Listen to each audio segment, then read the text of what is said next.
Well, good evening, everyone. Are you ready for Echo Park, Part 1, Chapter 4? In the shadow of downtown's spires and under the glow of lights from Dodger Stadium, Echo Park was one of LA's oldest and ever-changing neighborhoods.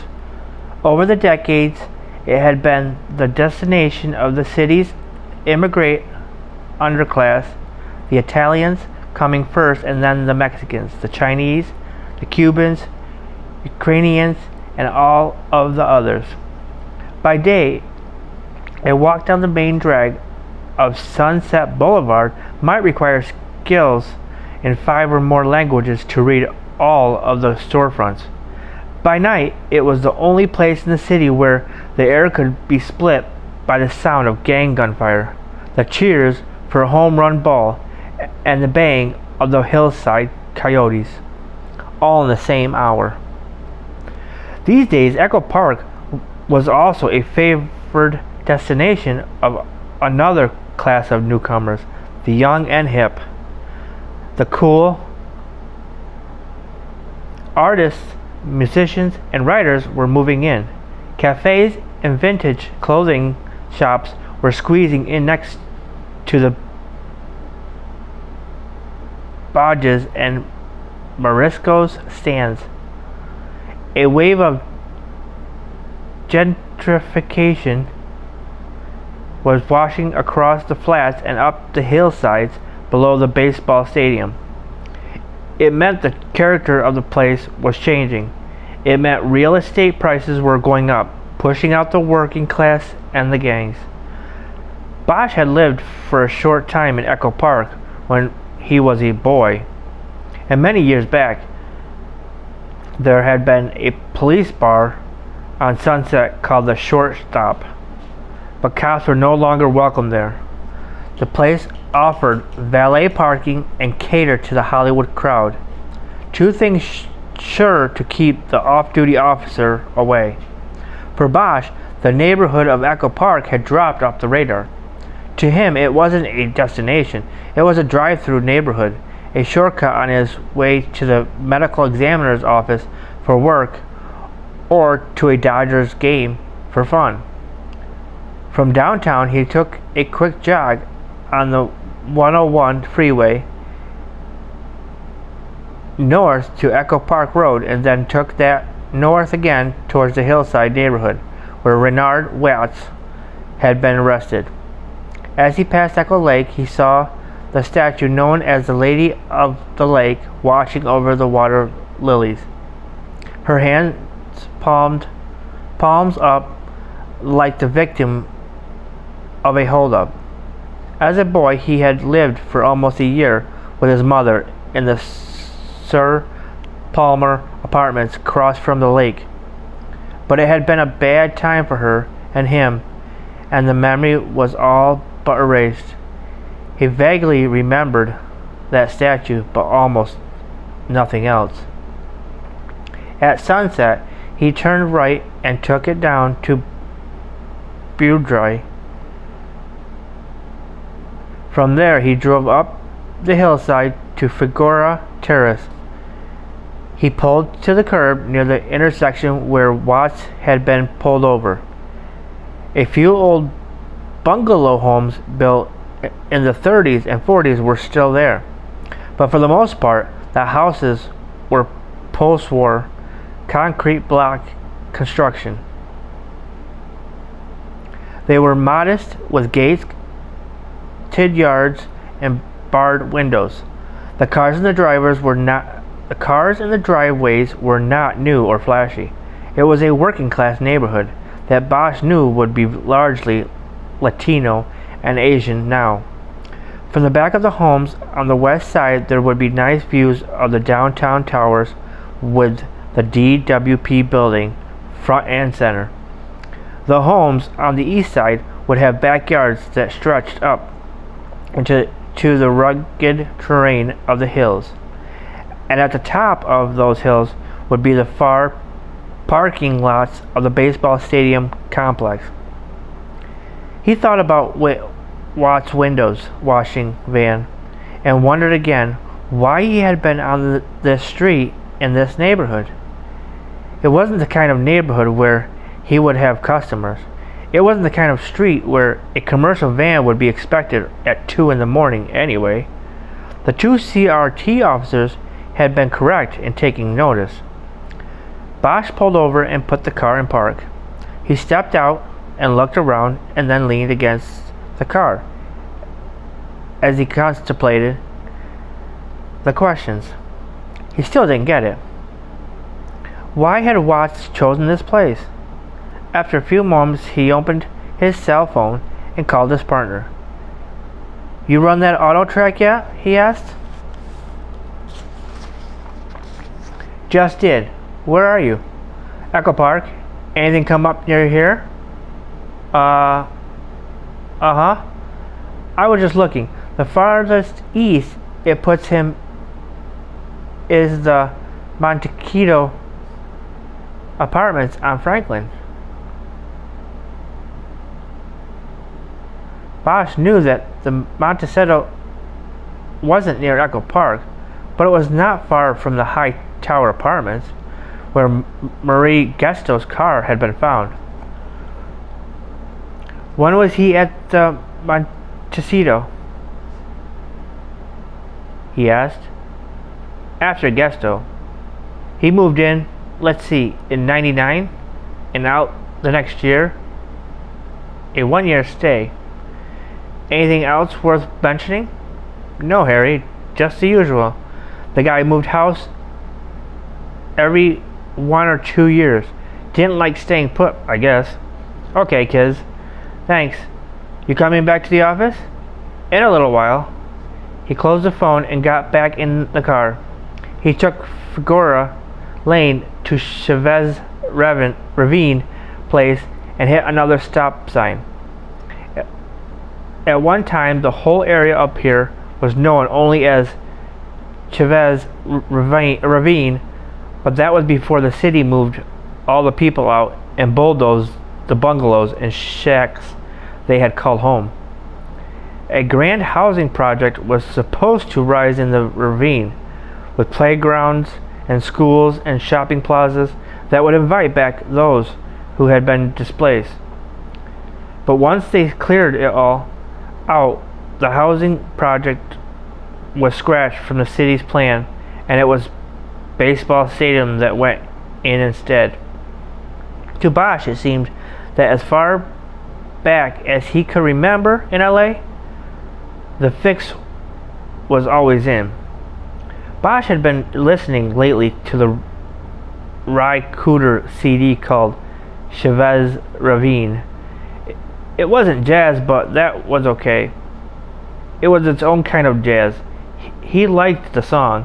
It just worked for me. A dirge about a bulldozer driver who came to the ravine to knock down the poor people's shacks and refused to feel guilty about it. You got to go where they send you when you're a dozer-driven man. He took a left on Chavez Ravine, and in a few moments he came to Stadium Way, and the spot where Watts had first drawn the attention of the CRT patrol as he passed on his way down into Echo Park. At the stop sign, he surveyed the intersection. Stadium Way was the feeder line to the stadium's huge parking lots. For Watts to have come into the neighborhood this way, as the arrest report stated, he would have to have come in from downtown, the stadium, or the Pasadena Freeway. This would not have been the way in from his home in West Hollywood. Bosch puzzled with this for a few moments, but determined there was not enough information to draw any conclusion. Watts could have driven through Echo Park, making sure he was not followed, and then drawn the CRT tail after turning around to go back. He realized that there was much about Watts he didn't know, and it bothered him that he would come face to face with the killer the next day. Bosch felt unprepared. He once again considered the idea he had earlier, but this time he didn't hesitate. He opened his phone and called the FBI field office in Westwood. "I'm looking for an agent named Rochelle Walling," he told the operator. "I'm not sure what squad she's in with." "Hold on." By 1, she had apparently met a minute. As he waited, he was honked at by a car that had come up from behind. Bosch moved through the intersection, made a U-turn, and then pulled off the road into the shade of a eucalyptus tree. Finally, near the 2-minute mark, his call was transferred and picked up, and a male voice said, "Tactical, Agent Walling, please." "Hold one." "Right," Bosch said after he heard the click. But this time the transfer was made quickly, and Bosch heard Rochelle Walling's voice for the first time in a year. He hesitated, and she almost hung up on him. "Rachel, it's Harry Bosch." Now she hesitated before responding. "Harry? So what's tactical mean?" "It's just a squad destination." He understood. She didn't answer because it was eyes-only stuff, and the line was probably on tape somewhere. "Why are you calling, Harry?" "Because I need a favor. I could use your help, actually." "With what?" "I'm sort of in the middle of something here." "Then don't worry about it. I thought maybe you'd..." "Well, never mind, Rachel. It's no big deal. I can handle it." "You sure?" "Yeah, I'm sure. I'll let you get back to tactical. Whatever that is. You take care." He closed the phone and tried not to let her voice and the memory in conjoined distract him from the task at hand. He looked back across the intersection and realized he was probably in the same position the CRT car had been in when Gonzalez and Fennell spotted Watt's van. The eucalyptus tree and night shadows had provided them cover. Bosch was hungry now, having missed lunch. He decided he would cross over the freeway into Chinatown and grab takeout to bring back to the squad room. He pulled back onto the street and was debating whether to call the office to see if anybody wanted anything from Chinese friends when his cell rang. He checked the screen but saw the ID was blocked. He answered anyway. "It's me, Rachel. I wanted to switch to my cell." There was a pause. Bosch knew he had been right about the phones at Tactical. "How have you been, Harry?" "I've been fine." "So you did like you said you were going to do. You went back to the cops. I read about you last year with that case up in the valley." "Yeah, my first case back. Everything's been below the radar since then, until this thing I've got working now." "And that's why you're calling me?" Bosch noted the tone in her voice. It had been more than 18 months since they had spoken, and that was at the end of an intense week when they had crossed paths on a case. Bosch working on a private ticket before coming back to the apartment, and Walling working on a resuscitating her career with a barrel. The case led Bosch back to the Blue Fold and Walling to the LA field office.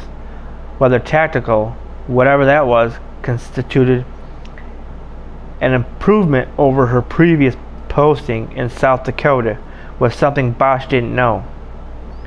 What he did know was that before she had fallen from grace and been cast out to the reservation in the Dakotas, she had been a profiler in the behavioral science unit at Quantico. "I called because I thought maybe you'd be interested in putting some of your old skills to work again," he said. "You mean a profile?" "Sort of. Tomorrow I have to go head to head in a room with an admitted serial killer, and I don't know the first thing about what makes him tick. This guy wants to confess to 9 murders and a deal to avoid the needle. I have to make sure he's not playing us. I have to figure out if he's telling the truth before we turn around and tell all the families. What families we know of that we've got the right guy. He waited a moment for her to react. When she didn't, he pressed on. I've got crimes, a couple crime scenes and forensics. I've got his apartment inventory and photos, but I don't have a handle on him. I was calling because I was wondering if I could show you some of this stuff and, maybe get some ideas from you on how to handle him. There was another long silence before she answered. Where are you, Harry? She finally asked. Right now? Right now I'm heading into Chinatown to pick up some shrimp fried rice. I missed lunch. I'm downtown. I could meet you. I missed lunch too. You know where Chinese Friends is? You know where... Of course. How about a half hour? I'll order before you get there. Bosch closed the phone and felt a thrill that he knew came from something other than the idea that Rachel Walling might be able to help him with the Watts case. Their last encounter had ended badly, but the sting of it had eroded over time. What was left in his memory was the night they had made love in a Las Vegas motel room, and he had believed he had connected with a kindred soul. He looked at his watch. He had time to kill even if he was going to order food before she got there. In Chinatown, he pulled to the curb outside the restaurant and opened up his phone again. Before he had turned the Gesto murder book over to Olivia's, he had written down names and numbers he might need. He now called Bakerfield and the home of Marie Gesto's parents. The call would not be a complete shock to them. His habit had always been to call them every time he pulled the file to take another look at the case. He thought it was some measure of comfort for them to know he had not given up. The missing woman's mother answered the phone. Irene, it's Harry Bosch. Oh, there was always that initial note of hope and excitement when one of them answered. Nothing yet, Irene, he responded quickly. I just have a question for you and Dan, if you don't mind. Of course. It's just good to hear from you. It's nice to hear your voice, too.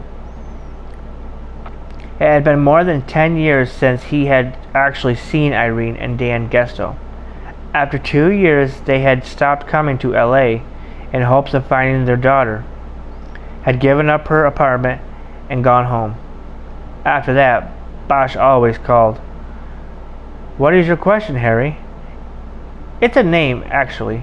Do you remember Mary ever mentioning someone named Ray Watts? Maybe Reynard Watts? Reynard is an unusual name. You might remember it. He heard her breath catch, and he immediately knew he had made a mistake.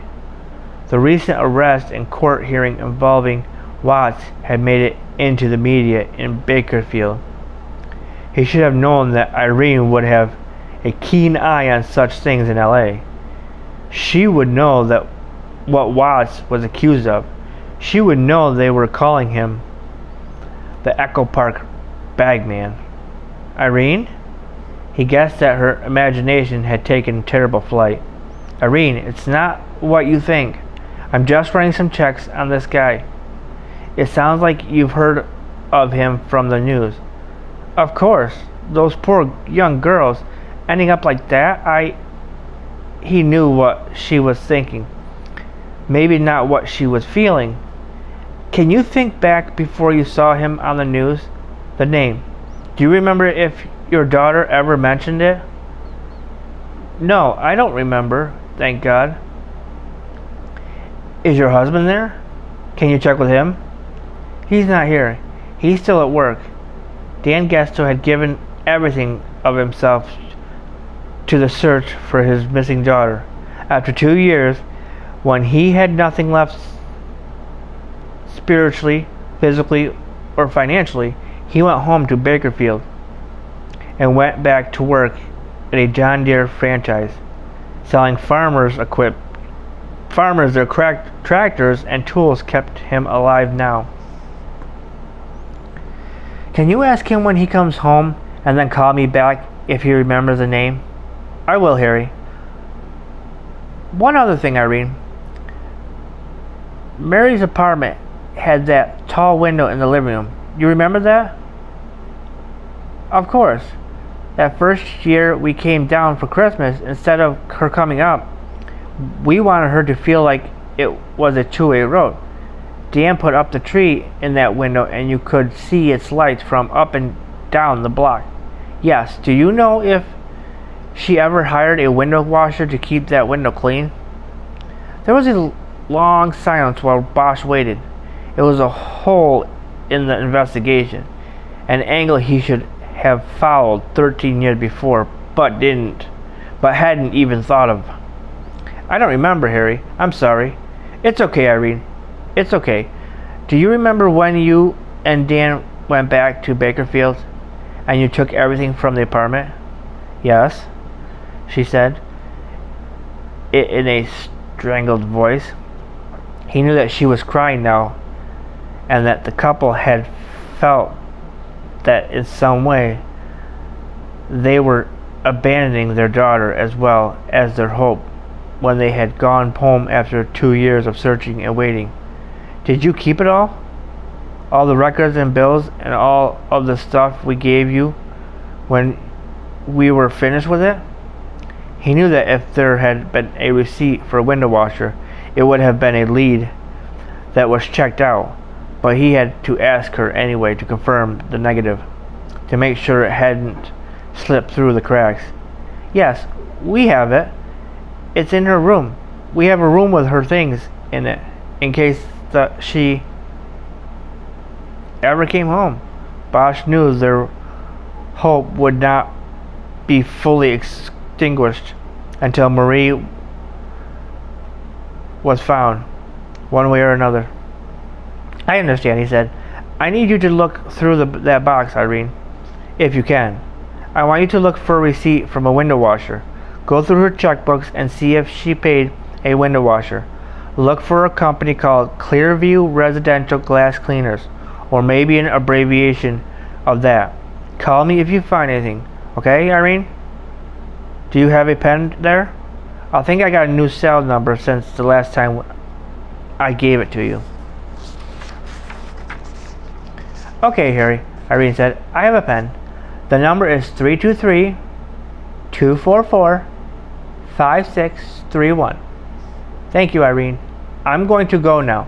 Please give your husband my best. I will. How's your daughter, Harry? He paused. Over the years, it seemed like he had told them everything about himself. It was a way of keeping solid the bond and his promise to find their daughter. She's fine. She's great. What grade now? 3rd? But I don't get to see her that much. She's living in Hong Kong with her mother at the moment. I went over last month for a week. They've got a Disneyland over there now. He didn't know why he threw in that last line. It must be very special when you are with her. Yes, she is also sending me email now. She's better at it than me. It was awkward speaking about one's daughter to a woman who had lost her own and didn't know where or why. I hope she comes back soon, Irene Gesto said. Me too. Goodbye, Irene. Call me on the cell whenever you want. Goodbye, Harry. Good luck. She always said good luck at the end of every conversation. Bosch sat in the car and thought about the contradiction in his desire for his daughter to live here in Los Angeles with him. He feared for her safety in the far-off place where she lived now. He wanted to be close so that he could protect her, but would bringing her to a city where young girls disappeared without a trace or end up in pieces in a trash bag be a move towards safety? He knew deep down that he was being selfish and that he couldn't really protect her no matter where she lived. Everybody had to make their own way in this world. It was Darwin's rule out there, and all he could do was hope that her path didn't cut across the path of someone like Renard Watts. He gathered up the files and got out of the car. And there you have it. End of part 1, chapter 4. Stay tuned for part 1, chapter 5, the next episode. Till next time, take care.